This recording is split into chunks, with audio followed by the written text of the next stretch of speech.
Jerry Falwell Jr., a figure long intertwined with the identity of Liberty University, saw his time at the helm end in scandal and legal disputes. Yet, the legacy he leaves behind, one both celebrated and deeply controversial, continues to echo throughout the university and the evangelical community. Falwell assumed leadership of Liberty University in 2007 following the death of his father, Rev. Jerry Falwell Sr., the founder of the institution and a major figure in the moral majority movement. Under Falwell Jr.'s stewardship, Liberty experienced unprecedented growth, especially in its online programs, drawing tens of thousands of students from across the country. This expansion transformed Liberty into one of the largest Christian universities in the world and increased its financial power and political influence. His leadership, however, was marked by a mixture of religious conservatism and aggressive political advocacy, especially during the Trump era. Falwell was one of the first major evangelical leaders to endorse Donald Trump in 2016, helping bridge the gap between the Republican Party and evangelical voters. He became a regular presence in political discourse, often stirring controversy with his blunt commentary and public appearances. But in August 2020, everything changed. Falwell posted a photo on Instagram with his arm around his wife's assistant, holding a drink, and both had their pants unbuttoned. The image went viral and sparked public outrage, especially considering Liberty's strict moral code, the Liberty Way, which prohibits alcohol and premarital sex for its students. Although he claimed the photo was a joke, it ultimately led to his leave of absence and a wave of scrutiny. Shortly after, a much larger scandal broke. Giancarlo Granda, a younger man, alleged that he had a multi-year sexual relationship with Falwell's wife, Becki Falwell, and that Falwell himself was aware and often present. Falwell denied direct involvement and called it an affair between his wife and Granda. But the damage was done. The salacious details became national news, triggering backlash within the university and the broader Christian community. Falwell resigned from Liberty University just weeks later, but his departure was far from quiet. Liberty quickly launched an internal investigation into his conduct, which led to a defamation lawsuit from Falwell. He dropped the suit months later, but Liberty countersued in 2021, arguing that Falwell had breached his contract. Tensions escalated as Falwell filed two more claims in 2023, one involving his retirement benefits, and another concerning Liberty's use of his father's image. In the midst of this legal war, Liberty University barred Falwell and his wife from entering campus. Yet, despite these public and private battles, the story didn't end in bitterness. In 2024, both parties reached a settlement, one that surprised many in its tone of mutual regret and reconciliation. The university issued a statement expressing regret over the prolonged litigation, while Falwell acknowledged and apologized for his errors in judgment. The statement was notable for its rare moment of unity, both sides taking responsibility for their roles in the conflict. Behind the scenes, however, the financial details told a more complex story. In tax documents filed for the 2023-2024 fiscal year, Liberty disclosed that it had agreed to pay Falwell roughly $5.5 million to settle ongoing lawsuits. This was in addition to the approximately $9.7 million he had already received as part of his retirement package.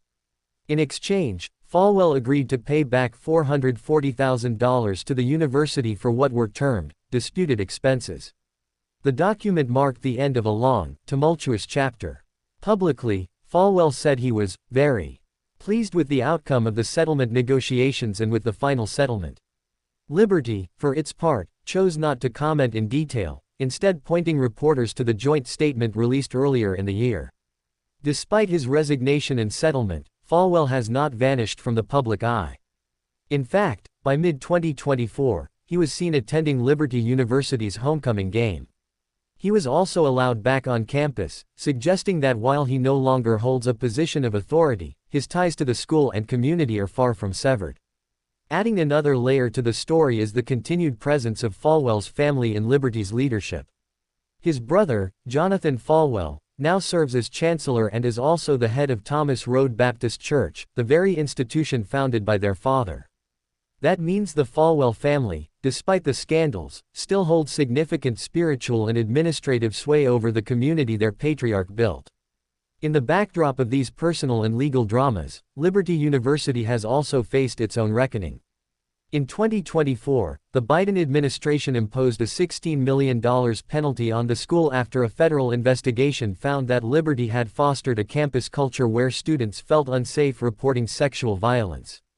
The fine included $14 million in penalties and an additional $2 million earmarked for campus safety upgrades and compliance programs. The university was placed under federal monitoring until at least April 2026. Liberty has claimed that it was unfairly targeted by the administration, emphasizing that it has since taken steps to improve its handling of such sensitive issues. This controversy over campus safety stands in stark contrast to the moral image the university has long projected. The Liberty Way, the school's honor code, calls for strict adherence to biblical values. It forbids drinking, premarital sex, and other behaviors seen as contrary to Christian living. However, enforcement of these rules, and who they apply to, has increasingly come under scrutiny, particularly as online students are often exempt from many of the same policies that apply to those on campus. The juxtaposition of Falwell's personal behavior, Liberty's internal controversies, and its external struggles with federal authorities has left many wondering about the true identity and direction of the university. For critics, this saga is proof of long-standing hypocrisy, a powerful Christian institution that has not practiced what it preached. For supporters, it's a story of human failure, forgiveness, and institutional reform. Still, no matter where one falls in the debate, few can deny the outsized influence Jerry Falwell Jr. has had, both for better and worse. Now outside of the university, Falwell may be seeking a quieter life, though his name continues to spark debate. The legacy of his leadership will likely be revisited for years to come, in classrooms, courtrooms, and conversations around the intersection of religion, politics, and power in America. As the dust settles and the university looks to the future under new leadership, questions remain about how Liberty will redefine itself in a post-Falwell era, and how it will restore trust among its students, donors, and the broader Christian community. Whether Liberty University can separate its institutional mission from the influence of the Falwell name remains to be seen. But one thing is certain, the story of Jerry Falwell Jr. and Liberty is not just a scandal, it's a reflection of how faith, leadership, and accountability collide in the modern world.